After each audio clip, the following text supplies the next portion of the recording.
샬롬, 하나님의 평강이 여러분의 삶에 가득하시기를 바랍니다. 사람들이 살아가면서 필요한 공동체는 몇 개 정도가 될까요? 우리에게 기본적으로 가족이라는 공동체와 직장이라는 공동체가 필요합니다. 그것이 꽤 중요한 삶의 요소죠. 아이들 같으면 학교라는 공동체가 필요할 거고요.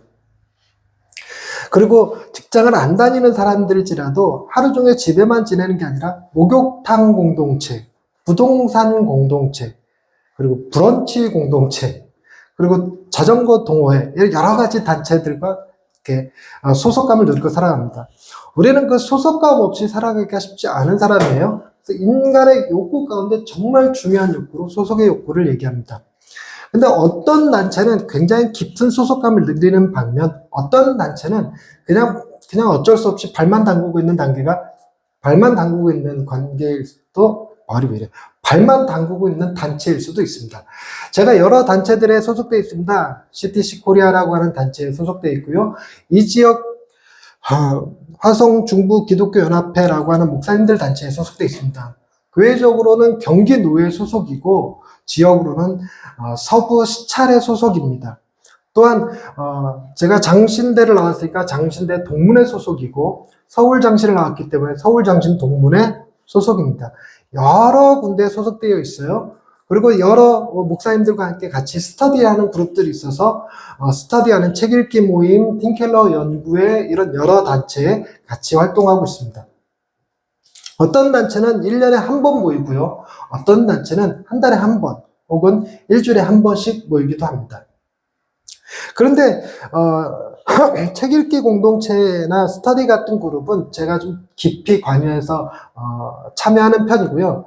그 외의 것들은 시간이 되면 가고 안 되면 못 가고 하는 형태가 많습니다. 좀 아쉬운 것은 처음에 교회를 개척하고 서울장신 동문회에 열심히 참여를 했어요. 거기서 소속감을 누렸고 그분들과 교제를 나누면서 족구도 하고 식사도 하고 등산도 하고 하면서 좋은 시간들을 보냈었죠.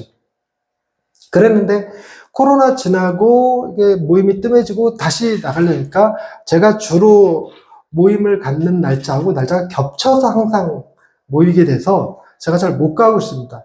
그래서 제일 참여 안 하고 있는 단체이면서도 가장 마음이 가는 단체입니다. 그래서 회비는 꼬박꼬박 냅니다. 돈 내고 못 가는 단체. 그리고 어떤 단체는 돈은 열심히 냅니다. 웬만하면 안 가고 싶은 단체가 있습니다.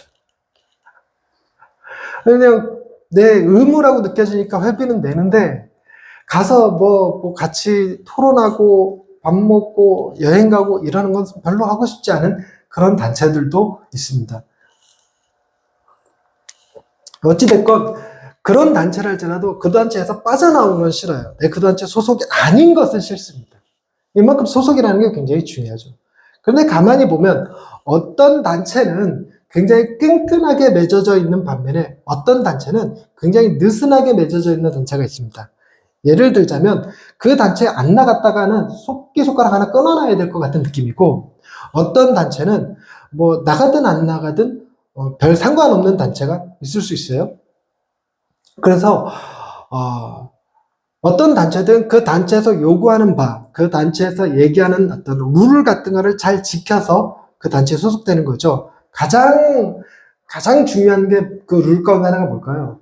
회비입니다. 회비 잘 내고 안 내면 2년인가 1년인가 안 내면 어떤 단체는 다 회원 자격 박탈 뭐 이런 거 있죠. 교회는 어떨 것 같습니까? 교회는 교인 자격 박탈이라는 게 있을 것 같은가요?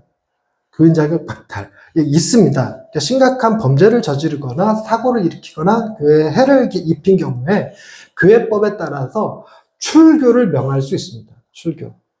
근데 출교를 명하는 경우는 여태까지 거의 살면서 본 적이 별로 없는 것 같아요. 전에 듣기로는 교회 내에 신천지들이 들어와 있었다. 그래서 신천지 관련자들을 색출해서 출교시켰다. 그런 얘기는 들어봤지만, 애시당초 그분들은 그 교회 교인이 아니라 이제 스파이로 들어와 있는 거니까, 그거를 출교시켰다라고 말하기보다, 적절히 가지치기 했다. 이렇게 생각할 수도 있겠어요.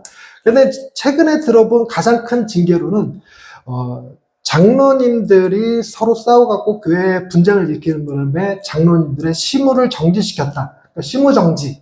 이제가 제가 지금까지 들어본 가장 큰 징계였습니다. 이제 그보다 더 큰 징계가 뭐가 되냐면 수찬 정지, 성찰에 참여를 성찰에 참여를 안 시킵니다. 이제 수찬 정지 이렇게가 이제 좀 더 심한 거고 그 다음 단계가 출교인데 여러분 수찬 정지 시키면 그 교회 갈 것 같습니까? 딴 교회 나갈 것 같습니까? 네, 수찬 정지 시키면 딴 교회 가버리죠. 뭐 직무 정지만 시켜도 딴 교회 가버릴 판인데 그래서 교회 내에서 징계를 잘 못하기도 하죠. 그래서 교회가 비교적 다른 공동체에 비해서 끈끈한 관계를 가지고 있지만 그럼에도 불구하고 이것이 영원히 소속되어 살아갈 수밖에 없는 그런 단체다. 그런 건 아니에요. 그러니까 나갈 수 있습니다. 출교당할 수도 있고요. 본인이 선택해서 다른 교회 갈 수도 있는 거죠. 그래서 교회에서 쫓아내기보다 이제 직장 따라서 혹은 이사하면서 다른 교회를 가시게 되는 경우들이 많이들 계시겠죠. 혹은 교회에서 마음 상한 일이 있었다든가. 그러다 보니까 교회가 가장 끈끈한 단체다 말하기는 조금 어렵습니다. 그런데 이 세상에서 어떤 경우에도 좀처럼 그 회원의 자격을 박탈시키기 어려운 단체가 하나 있습니다. 여러분 생각할 때 어떤 단체가 회원 자격 박탈이 좀 어려울까요? 조폭단체? 조폭단체 말고 뭐가 있을까요? 네. 오늘 그 단체를 지칭하는 용어로 예수님이 우리를 표현하셨어요.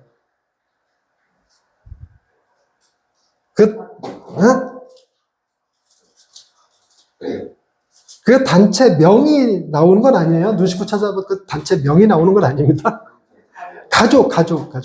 가족은요, 이건 회비를 안 낸다고 해도 자를 수가 없고, 그리고 아예 나는 이 가족 싫어, 저 가족으로 갈래, 이렇게 해도 잘 안 되는 상황이 안 되죠. 그래서 가족이야 가장 끈끈한 겁니다.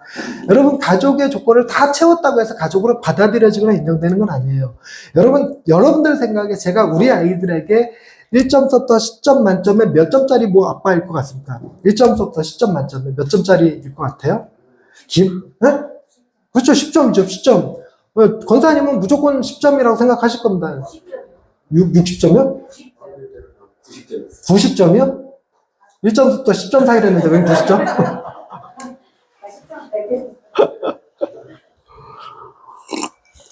네, 9점? 1점 왜 뺐는데요? 이상하네? 내가 애들 뭐 팰까봐?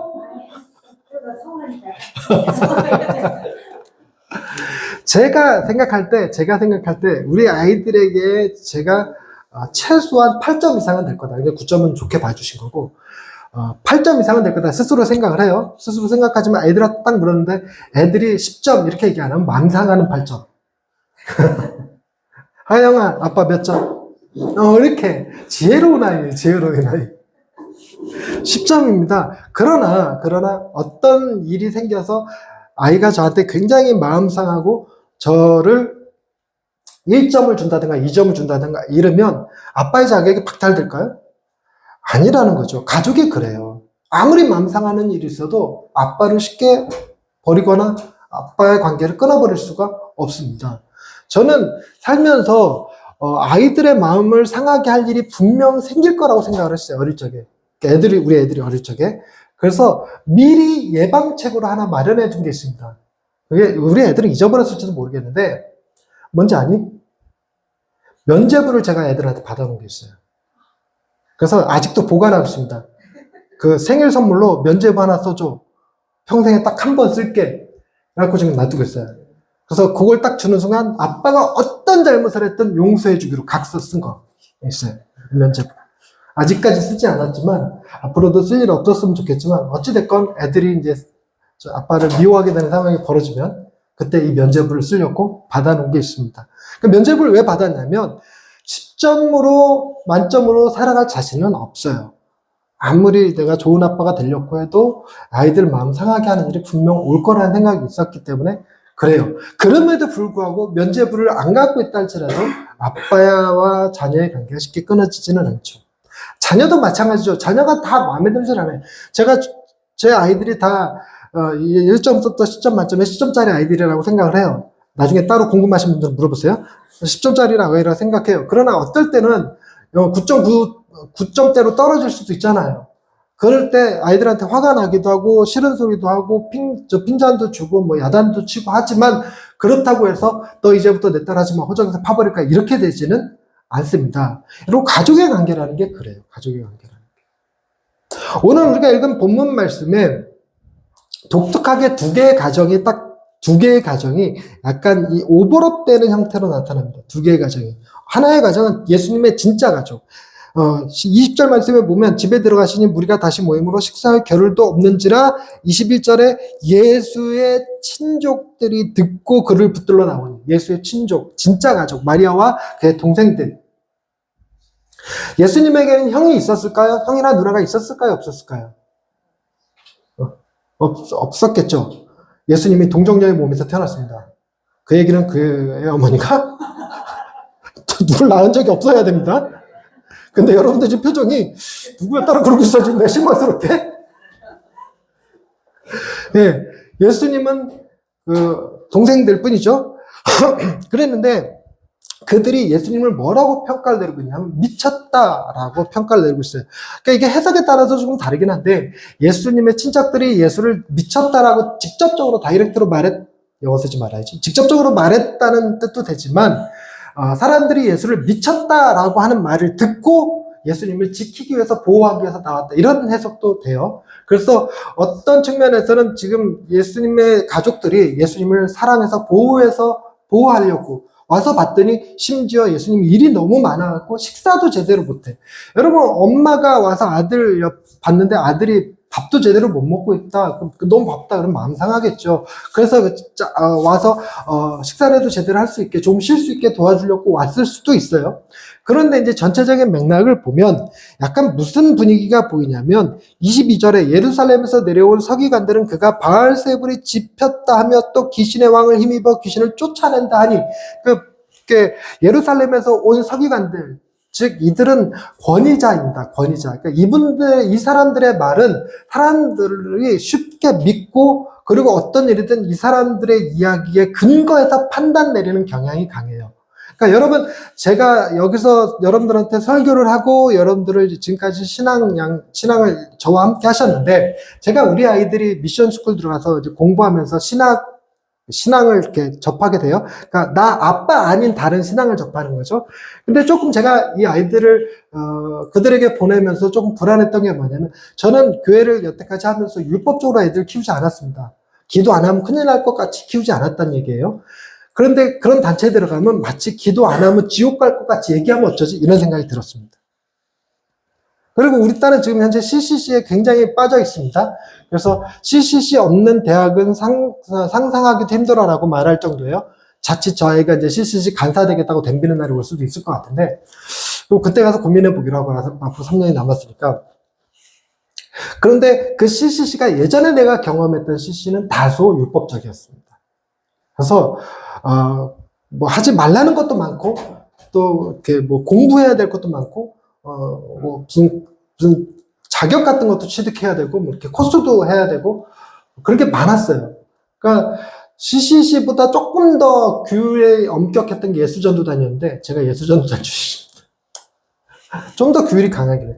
그러니까, 그런데 왜 내가 걱정을 했냐면, 막상 얘기를 들어보니까 CCC가 요즘 많이 변했어요. 그러니까, 저도 신학이 발전하듯이 CCC도 신학이 발전한 모양이에요. 그래서 얘기 들어보면 저랑 비슷해요. 심지어 부활절 설교 같은 거는 우리 딸이 아빠랑 똑같은 설교를 하셨어요. 다행이야, 내가 먼저 해서. 그분이 한테 아빠, 그분 거 베낀 거야? 이랬는데, 아니야. 근데 우리 아이가 희한한 건, 그분이 아빠 거 베꼈다라 이 말은 안 하는데?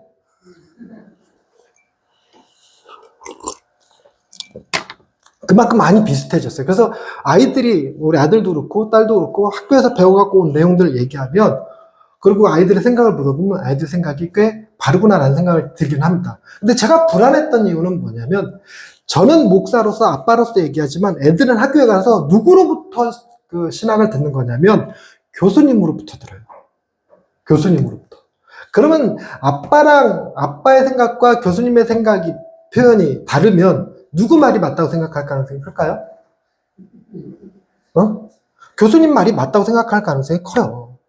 그게 아빠한테 세뇌당했다 할지라도 그래요. 그래서 제가 여러분들이 어디 가서 부흥회 참석하거나 이러면 제가 불안해지는 게, 그 부흥회 가면 틀림없이 또 뭐 이렇게 불불불 해댈 거고, 또 뭐 11주 안 하면 큰일 날 것 같이 헌금 막 작정 헌금 시킬 거고, 뭐 그렇게 딱 북스러뜨리고 뭐 이러는 거 할 텐데, 뭐 금리빨이 변했던데 이런 거 할 텐데, 그런 데 들어갔다 오면 우리 목사님은 영빨이 너무 약해 또 이럴까 봐. 그러니까 즉 다른 분들에 비해서 제가 권위가 좀 낮아요. 권위가. 그런데 당대 가장 큰 권위를 지녔다 싶은 게 이 서기관들이었어요. 특히나 어디 출신 서기관? 예루살렘에서 즉 파송된 서기관들. 그러니까 그 서기관들의 말에 누구도 현혹당한 거예요. 예수님의 진짜 가족. 예수님의 진짜 가족, 예수님의 친척들도 서기관들 말에 예수님이 미쳤다는 거예요. 근데 그냥 미치는 것도 종류가 여러 가지잖아요. 뭐 어느 정도로 미치냐면 귀신 들려 미쳤는데, 귀신도 보통 귀신이 아니라 귀신의 왕 바알세불한테 미쳤다는 거예요. 바알세불에 들어가서 예수님 미치겠다니까 이게 불안한 거죠.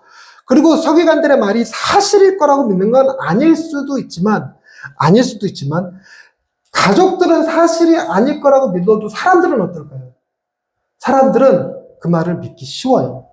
특히나 예수님에 대해서 별로 좋은 감정 없는 사람들은 다 예수님, 아이고, 뭐, 시끄럽게 떠들고 많은 사람들 뭐 쫓아다니고 그러더니 결국은 뭐 귀신 들린 사람이었구만. 이 소리 하기 딱 좋다는 말이죠. 그래서 예수님의 가족들이 잡으러 왔다. 이렇게 표현되는 것일 수도 있는데, 근데 그 예수의 가족들이 있는 자리에서 그 서기관들한테 예수님이 굉장한 논지로, 설득력 있는 논지로 저들의 주장을 확 깨는데, 아니, 예수님이 귀신의 왕 바알세불을 힘입어서 사람들한테 귀신을 집어넣고 있으면 말이 되지. 귀신의 나라를 확장시키는 거니까 말이 되죠. 근데 귀신의 왕 바알세불을 힘입어서 귀신들을 쫓아내고 있으면 그럼 말이 됩니까? 그럼 말이 안 되잖아요. 그러니까 예수님께서 비유를 들어갖고 24절부터 말씀하시는데, 만일 나라가 스스로 분쟁하면 그 나라가 설 수 없고, 만일 집이 스스로 분쟁하면 그 집이 설 수 없고, 만일 사탄이 자기를 거슬러 일어나 분쟁하면 설 수 없고 망하느니라. 내가 바알세불의 힘을 힘입어서 귀신을 쫓아내는 거면 귀신의 나라가 망하는 거지. 그러겠느냐? 근데 귀신의 왕의 힘을 빌지 않고 더 효과적으로 귀신의 나라를 망하게 하고 계시니까 이 말도 어폐가 있긴 한데, 어찌됐건 간에 예수님이 자신이 귀신의 왕 바알세불을 힘입은 것이 아님을 증명하죠. 여러분, 예수님께서 행하신 기적들, 이적들은요, 결코 예수님 자신에게 도움이 되는 일을 주로 행하지 않으셨어요. 그러니까 자신이 어떤 존재인지를 증명하는 데 주로 쓰지 않으셨습니다. 거의 한 번도 안 썼어요. 제 기억에는 지금 생각나는 게 아무것도 없어요. 내가 하나님의 아들이니라!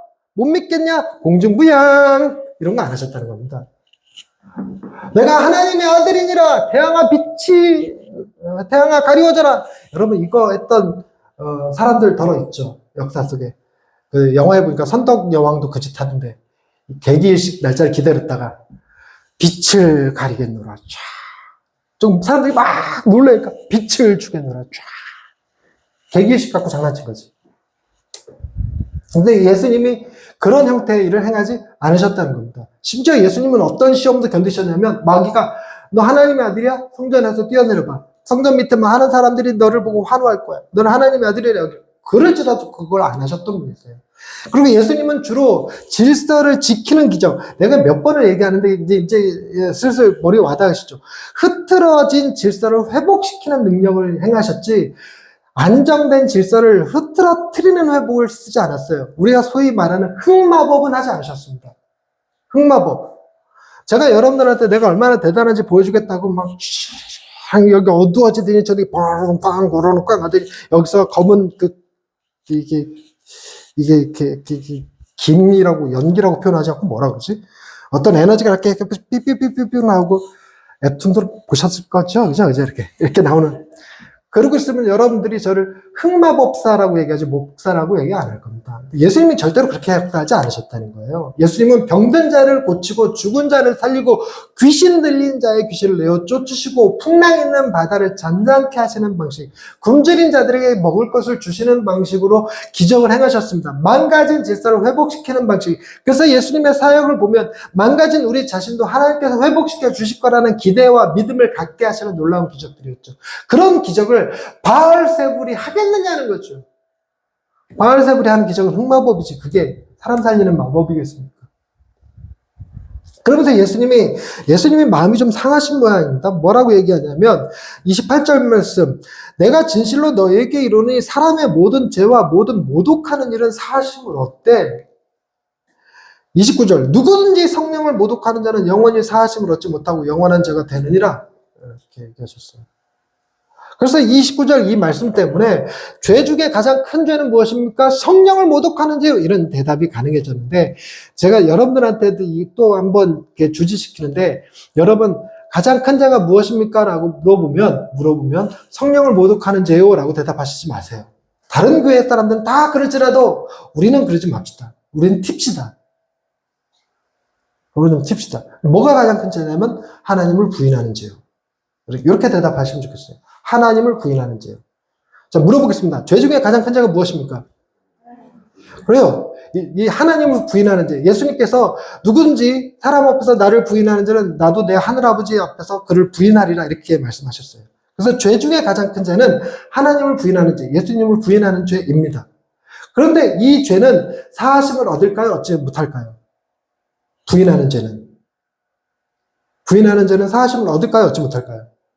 사하심을 얻은 사람이 있죠. 대표적으로 꽃기호 닭이 3번 울기 전에 네가 나를 모른다 3번 부인하리라 했던 베드로는 사함 받았잖아요. 받다 뿐입니까? 웬만한 교황들은 다 이름이 베드로야. 그러니까 그럴 정도로 여러분 하나님을 모른다 부인하는 죄는 아예 사함 못 받는 죄는 아니에요. 죄 중에 가장 큰 죄인 건 맞지만 사함 받지 못할 죄는 아닙니다. 그래서 사람들이 그것보다 더 큰 죄가 성령 모독하는 죄 아니야? 이렇게 얘기하는데 여러분 성령 모독하는 죄는 추상명사인 것 같습니까? 추상명사 반대말이 뭐지? 일반명사일 것 같습니까? 추상적이세요? 객관적이세요? 추상적이에요. 성령을 모독한다는 말이 뭔지 몰라요. 어떤 얘기가 성령을 모독할까? 뿐만 아니라 성령이 도대체 어떤 인간에게 방해를 받으실 수 있을까? 성령을 회방하는 죄? 성령님을 도대체 무슨 수로 회방할 건데? 그분은 창조주신데? 그분은 하나님이신데? 그분을 도대체 누가 회방을 하고 누가 모독을 할 수 있단 말입니까? 이렇게 되는 거예요. 그래서 성령을 회방하거나 성령을 모독하는 죄, 이거는요, 사실상 구체적으로 딱 얘기하기 어려워요. 그래서 심지어 많은 목사님들이 설교 시간에 좋은 건 성령을 회방하는 거야, 이렇게 얘기하시는 분들도 계셨고요. 가끔 그러신 분들 계셔요. 제가 그랬다는 게 아니라, 설교 시간에 일어나서 화장실 가시는 분들, 커피 마시는 분들, 설교 시간 지나서 문 열고 들어오시는 분들, 다 성령을 회방하는 자고 누가 그러더라고요. 그냥 말 같지 않은 소리고 절대로. 그건 있을 수 없는 얘기입니다. 성령은 그런 식으로 회방받지 않아요. 심지어 성령님은 어떤 일도 행하시는 분이냐면, 예수 믿는 사람들 잡아 죽이겠다고, 살인 면허증 받아갖고 담에색으로 가던 바울도 뒤집어 놓는 분이세요. 바울도 하나님은 뒤집으실 수 있는데 무슨 성령의 회방을 받습니까? 근데 어찌됐건 무엇을 느낄 수 있냐면 주님이 마음 상했다는 거예요. 마음 상했다는 거예요. 가만히 생각해보면 여러분 예수님 마음 상한 게 이들이 예수님을 욕한 것 때문에 귀신 들렸다고 욕한 것 때문에 마음 상했을까요? 아니면 이들이 예수님을 미쳤다라고 귀신 들렸다고 말하는 것 때문에 자신의 가족들이 근심하고 걱정하는 것 때문에 화가 났을까요? 이게 헷갈리죠. 예수님이 본인이 모독당했다고 이렇게까지 화내실 분이 아니시라고 저는 생각해요. 지금 예수님을 모독한 것 때문에 어머니가 근심하잖아요. 지금 마리아가. 그게 참 힘들어. 제가 개척하고 이렇게 작은 교회 하는 거 아무 문제 안 되는데 누군가가 우리 어머니한테 가서 저를 험담합니다. 아이고, 아들 얼마나 무능력하면 그러고 있어. 이런 얘기해갖고 어머니가 걱정을 하고 있다. 그냥 큰 게 부교육자, 은사 넘는 게 어떻겠냐. 이러면 불같이 화를 날 것 같아요. 저한테 교회가 장래 어쩌나 이렇게 얘기하는 것보다 더 화가 날 것 같아요. 그런 느낌이죠. 예수님이 그러지 않았을까? 제 짐작입니다. 제 짐작입니다. 그런데 여러분, 제가 이 이야기를 시작하면서 오늘 본문에서 가족이 중첩된다고 보였어요. 중첩된다고. 진짜 가족과 또 다른 가족이 하나 등장하는데, 예수님이 이런 상황 속에서 지금 가족들이 예수님 미쳤다 함을 듣고 와서 예수님을 붙들려 나와왔는데, 그때 예수님이 제자들하고 무슨 대화를 나누셨는지가 31절에서부터 나와요. 그때 예수의 어머니와 동생들, 왜 형들은 등장하지 않죠? 글쎄요, 그러면 큰일 나. 어머니와 동생들이 와서 밖에 서서 사람들을 보내어 예수를 부르니 무리가 예수를 둘러 앉았다가 여짜오되 보소서 당신의 어머니와 동생들과 누이들이 밖에서 찾나이다. 어머니와 동생들과 누이들이 당신을 찾습니다. 이 진짜 가족. 그러니까 혈연 관계의 가족. 근데 예수님의 대답 보세요. 33절. 대답하실 때 누가 내 어머니이며 동생들이냐 하시고 둘러 앉은 자들을 보시며 이르시되 내 어머니와 내 동생들을 보라. 이렇게 얘기했어요. 그리고 35절 말씀, 중요한 말씀이니까 함께 읽겠습니다. 35절 말씀, 시작. 누구든지 하나님의 뜻대로 행하는 자가 내 형제요 자매요 어머니이니라. 여러분 묻습니다. 여러분은 예수님의 형제요 자매요 어머니, 즉 예수님의 가족이십니까 아닙니까? 하나님 뜻대로 하고 계십니까 안 합니까? 이건 아멘식이 안 나오죠. 그래서 우리가 예수님이 말씀하셨던 그 가족의 바운더리 안에 들어가느냐 못 들어가느냐 갖고 뭘로 판단하려고 들었냐면 내가 하나님의 말씀을 하나님의 뜻대로 과연 행하고 있느냐 그렇지 않느냐로 평가하려고 들었습니다. 여러분, 제가 처음에 설교를 시작할 때 여러 단체와 공동체들이 있지만 그 중에서 가장 끊기 어려운 단체가 뭐라고요? 가족이라고. 가족은 10점 만점에 10점이든 1점이든 끊기 어려워요. 1점이니까 넌 가족 아니고 10점이니까 넌 가족이야. 이럴 수 없단 말이에요. 그런데 내가 하나님의 뜻대로 하고 있으면 가족, 뜻대로 하고 있지 않으면 가족이 아니야. 여러분, 이게 가족의 단어에 맞습니까? 이걸 가족이라고 쓸까요? 이걸 그냥 단체라고 써야지, 단체. 공동체, 혹은 동아리, 이러고 써야지 여기에는 가족이란 말을 못 붙입니다. 그런데 여러분, 묘하게도요, 이 말을 하나님의 뜻대로 행하는 자들이 내 형제요, 자매요, 내 가족이니라 라고 말씀하셨던 이 말 속에 담긴 상대가 존재합니다. 지금 이 바운더리 안에 그 예수님이 둘러앉은 자들을 보면서 말씀하셨는데, 둘러앉은 자들과 예수님과 함께 둘러앉은 자들을 구경하고 있는 자들이 있어요. 상상되시죠? 지금 우리처럼 이렇게 예수님이 이렇게 있기도 하고 옆에서 창문 너머로 이렇게 보는 사람들도 있다는 겁니다. 여러분 지금 이렇게 모여있는 예수님과 함께 모여있는 사람들, 그 사람들과 바깥에서 이렇게 구경하고 이렇게 쳐다보고 있는 사람들 중 그 당시에 하나님의 뜻대로 살아가는 사람들은 누구였을까요? 아니라는 거예요. 예수님은 주로 가난하고 소외된 자들, 세리와 죄인들과 창기들과 같이 늘 우리 안에 있었고, 구경하는 자들이 지금 여기서는 누구 나오냐면 예루살렘에서 온 서기관이 있는 거예요. 여러분, 서기관, 당시의 기준으로 서기관과 그리고 죄인들 중 율법을 누가 열심히 지켰을까요? 서기관들이에요. 일주일에 2번 금식은 여기 예수님 안에 모여있는 자들이 하는 게 아니라 저들이 하고 있었고요. 근처와 박하와 회향의 11조는 이 안에 있는 사람들이 한 것이 아니라 바깥에 있는 사람들이 했었어요. 성경을 읽고 말씀을 암송하고 그 말씀대로 살렸고 애를 쓰며 옷 입는 거에서부터 손 씻는 것까지 철저하게 안식일 날은 걷는 것도 추수하는 것도 사람 병 고치는 것도 하지 않았던 사람들은 이 안에 있는 사람들이 아니라 바깥에 있던 사람들이에요. 그래서 사람들은 그 바깥에 있는 사람들에게 권위를 줬어요. 심지어 그 권위 아래 누구도 농락당했냐면 예수님의 친족들도 농락당할 정도로 그들은 그 권위를 지니고 있었죠. 근데 예수님은 그들을 지칭하지 않고 이들을 지칭하면서 뭐라고 불렀냐면 하나님의 뜻대로 행하는 자다 이렇게 얘기했어요. 하나님 뜻대로 행한다는 것이 11조하고 금식하고 성경 읽고 기도하고 이런 것으로 얘기하는 게 아닌다는 것으로 오해하면 안 돼요. 그게 포함됩니다. 그러니까 여러분이 하나님 뜻대로 하신다면 11조하고 금식하고 전도하고 성경 읽고 기도하고 이거 게을리하는 것 안 돼요. 그러나 그거 게을리한다고 해서 가족은 깨지지 않습니다. 이 가족의 핵심 구동력이 어디서 나올까요? 저희 가족은요, 누구를 중심으로 모여있는 단체일 것 같아요? 공동체일 것 같습니다. 저희 가족은. 중심이 누구일 것 같아요? 우리 가족의 중심. 이걸 왜 대답 안 하는 것도 신기한 거다. 헷갈려요? 난지 사문지? 나요! 나 무너지면 무너지는 가정이요. 나 없으면 안 돼. 우리 애들도 설마 그러고 있다.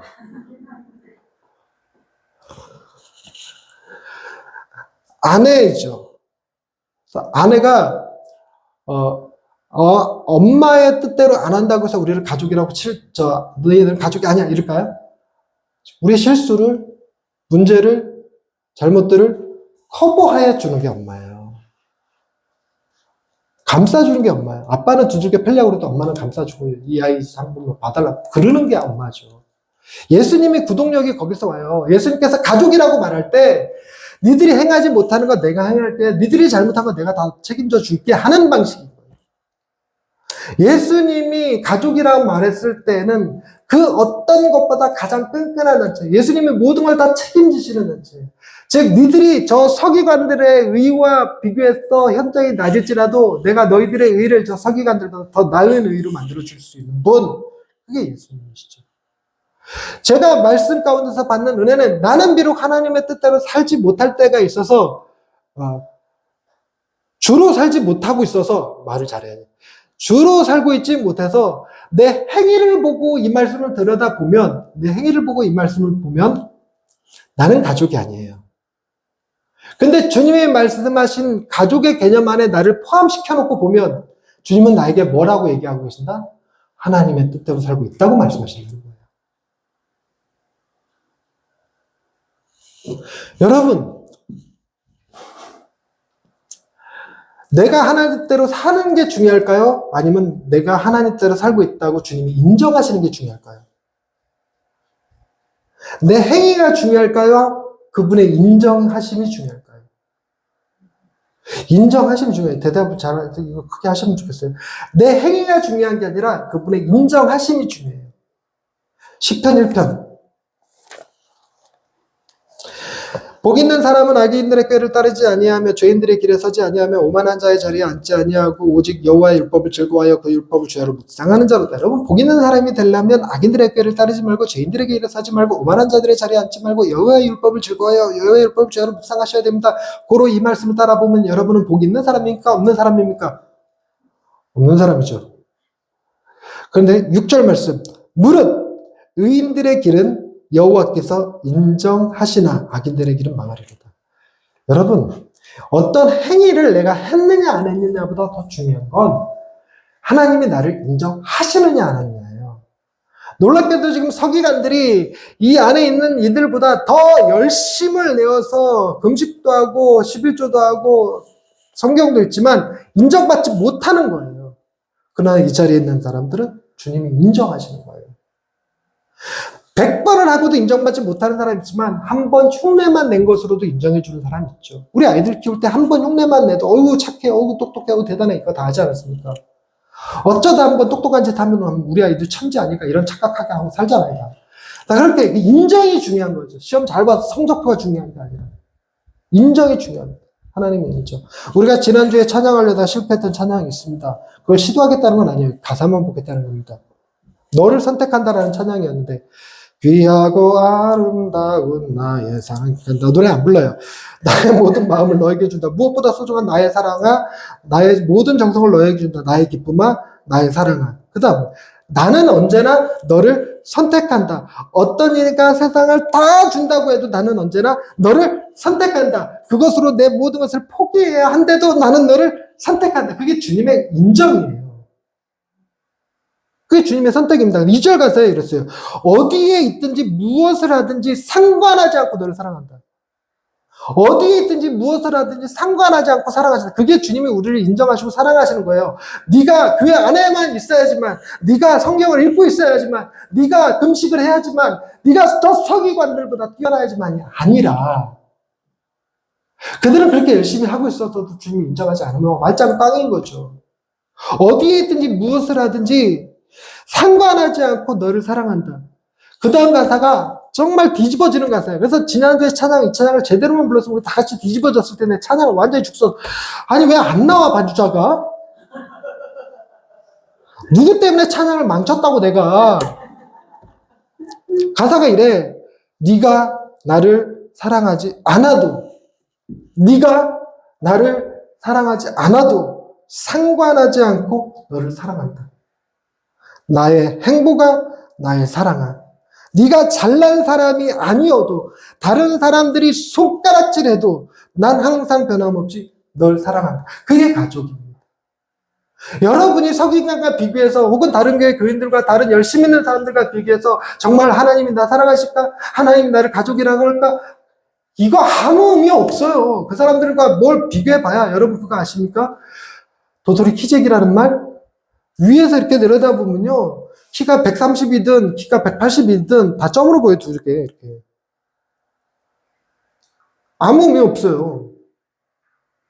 이화여대를 다니든 이화여고 졸업한 게 인생의 끝이든 아무 의미 없습니다.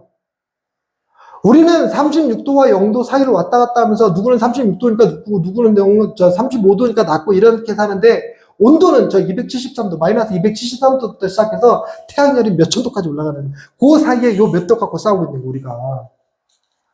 하나님 보시기에 아무것도 아니다. 도토리 기적이지. 그러니 무엇보다 중요한 건 내 행위가 아니라 하나님의 인정하심이 중요한 줄로 믿으시기 바랍니다. 여러분 그것이 하나님이 인정하시는 것이 하나님 뜻대로 사는 것의 의미이지 내가 어떤 행위를 했냐 안 했냐가 아니라는 사실이에요. 그걸 보여주는 말씀이 주여 내가 주의 이름으로 귀신을 내어 쫓고 주의 이름으로 병든 자를 내어 쫓았나이다. 그때 주님이 내가 너희를 도무지 알지 못하는 불법을 행하는 자들아 되겠어 떠나가라. 주님이 인정하지 않으시면 귀신을 내쫓고 병든 자 고치고 아무 의미 없어요. 인정하지 않으시면. 그러나 주님께서 인정하시면 한평강도 주여 오늘 밤 당신 나라에 임하실 때 나를 기억하옵소서. 그 말 한마디에도 함께 천국에 가시는 거예요. 여러분 하나님이 여러분을 인정하신다는 사실을 기억하십시오. 얼마나 인정하실까요? 아들을 내어주실 만큼.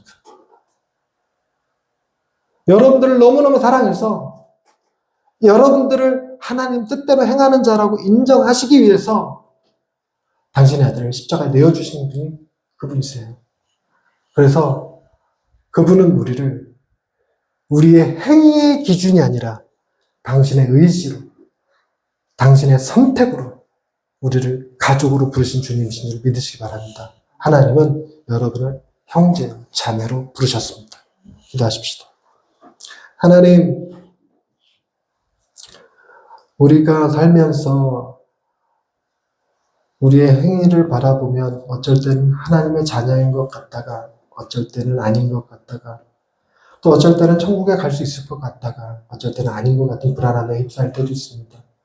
우리가 믿어야 할 건 나의 행위가 아니라 나를 인정하시는 주님의 음성임을 기억하게 없어서 주님이 우리를 가족으로 삼으신 한 우리는 결코 뗄래야 뗄 수 없는 주님의 귀한 가족임을 기억하게 없어서 그 기쁨과 그 감격을 가지고 세상을 담대하게 살아가는 이양의 식구들 되게 없어서 예수님의 이름으로 기도드립니다.